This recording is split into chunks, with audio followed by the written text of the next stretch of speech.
നമസ്തേ, ധ്വനിയുത്തമൻ. Not നിരോധനത്തിന്റെ കഥ ആരംഭിക്കുന്നത് എവിടെ നിന്നാണെന്ന് അറിയാമോ? എങ്ങനെയാണ് ഈ രാജ്യം ലോകം കണ്ട ഏറ്റവും വലിയ സുരക്ഷാ ഭീഷണിയിൽ നിന്നും, അഴിമതിയിൽ നിന്നും, തീവ്രവാദ ഫണ്ടിങ്ങിൽ നിന്നുമൊക്കെ മുക്തി നേടിയത് എന്നറിയാമോ? ഒരു ത്രില്ലർ സിനിമയെ വെല്ലുന്ന വിധത്തിലാണ് നമ്മൾ അത് അതിജീവിച്ചത് എന്നറിയാമോ? 2012 നേപ്പാൾ ഇന്ത്യ അതിർത്തി പ്രദേശങ്ങളിൽ നിന്ന് 70ഓളം ബാങ്ക് ബ്രാഞ്ചുകൾ CBI റെയ്ഡ് ചെയ്യുന്ന സംഭവത്തിൽ നിന്നാണ് രണ്ടാം ഭാഗം തുടങ്ങുന്നത്. ബാങ്കുകളിൽ നിന്ന് അവിശ്വസനീയമാം വിധം 1000 കോടിയുടെ കള്ളനോട്ടുകൾ കിട്ടിയ CBI അതെവിടെ നിന്ന് കിട്ടി എന്ന ചോദ്യത്തിന് ബാങ്കിൽ നിന്നും കിട്ടിയ ഉത്തരമാണ് അതിശയിപ്പിച്ചത്. അത് RBI തന്നെ വിതരണം ചെയ്ത നോട്ടുകളായിരുന്നു എന്നതാണ് ആ ബാങ്കുകൾ CBIക്ക് നൽകിയ ഉത്തരം.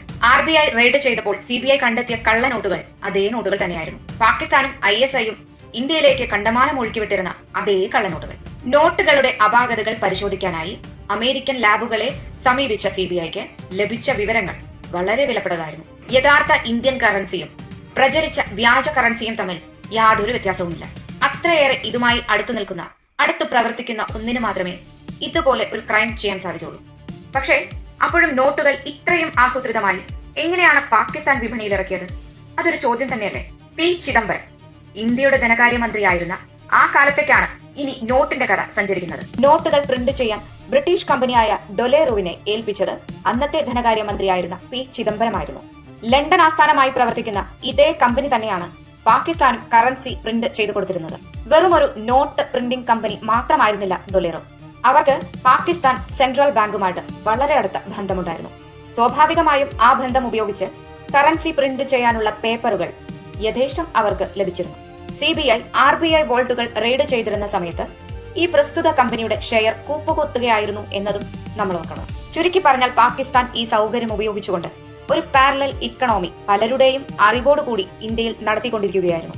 പലരുടെയും മൗനാനുവാദം അതിനുണ്ടായിരുന്നു എന്നതാണ് സത്യം. പാകിസ്ഥാനിലെ കറാച്ചിയിലും ലാഹോറിലും ലണ്ടൻ കമ്പനിയായിട്ടുള്ള ഡൊലേറു നൽകുന്ന പേപ്പറുകൾ ഉപയോഗിച്ചുകൊണ്ട് കള്ളപ്പണം അച്ചടിക്കുന്നു എന്ന് അന്വേഷണ ഏജൻസികൾ അന്നു തന്നെ റിപ്പോർട്ടുകൾ സമർപ്പിച്ചിട്ടുണ്ട്. അതിനെതിരെ പക്ഷെ നിശബ്ദമായിരുന്നു മറുപടി എന്ന് മാത്രം.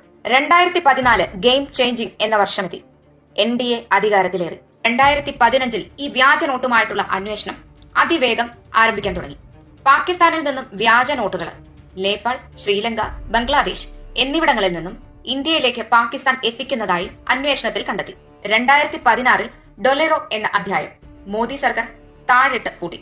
നോട്ടുകൾ അച്ചടിക്കുന്നതിന് 15% കമ്മീഷൻ ഈ കമ്പനി ഇന്ത്യക്ക് നൽകുന്നതായി പനാമ പേപ്പേഴ്സ് വഴി വ്യക്തമായി. ഒരുപക്ഷെ സ്വാതന്ത്ര്യാനന്തര ഇന്ത്യ കണ്ട ഏറ്റവും വലിയ രാജ്യദ്രോഹപരമായിട്ടുള്ള അഴിമതിയാവണം ഇത്. 2023 ജനുവരിയിൽ മുൻ ഫിനാൻസ് സെക്രട്ടറി ആയിരുന്ന അരവിന്ദ് മായാറാമിന്റെ പ്രെമിസസിൽ CBI റെയ്ഡ് നടന്നിരുന്നു. 2004 ഒന്നാം UPA സർക്കാർ ലണ്ടൻ കമ്പനിയായ ഡൊലേറുവിന് 4 തവണയാണ് കരാർ നീട്ടിക്കൊടുത്തിരുന്നത്. അത് പല ഘട്ടങ്ങളിലായിട്ട് 2015 വരെ നീട്ടി നൽകിയിരുന്നു. അതിൽ ഏറ്റവും അവസാനത്തെ എക്സ്റ്റൻഷൻ അനുവദിച്ചിരുന്നത് ഈ അരവിന്ദ് മായാറാമാണ്. പ്രത്യക്ഷത്തിൽ ഇദ്ദേഹം സെക്ഷൻ 120B ക്രിമിനൽ കോൺസ്പിറസി പ്രകാരം കുറ്റക്കാരനാണെന്ന് CBI കണ്ടെത്തിയിട്ടുണ്ട്.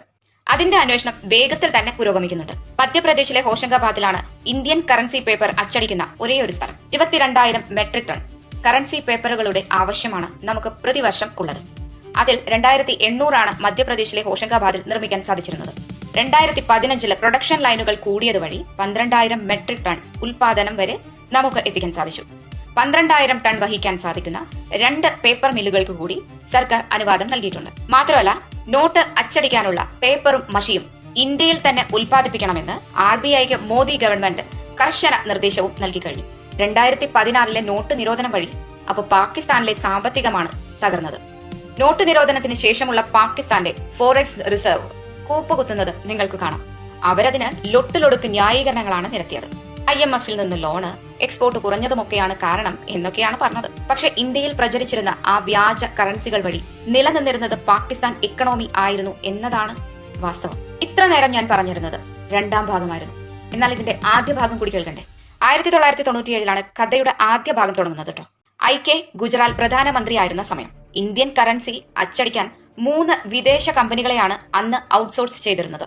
അതും സെക്യൂരിറ്റി ത്രെറ്റ് ആയിരുന്നു.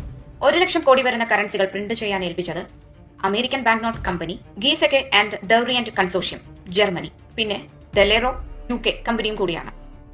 അന്ന് തൊട്ടേ ഡെലേറോ കളത്തിലുണ്ടായിരുന്നു എന്ന് വ്യക്തം. അന്നത്തെ ധനകാര്യമന്ത്രി ആരായിരുന്നു എന്ന് ഒരു സെക്കൻഡെങ്കിലും നിങ്ങൾ ചിന്തിച്ചോ? അന്നും ഈ പറഞ്ഞ ചിദംബരം തന്നെയായിരുന്നു ധനകാര്യമന്ത്രി.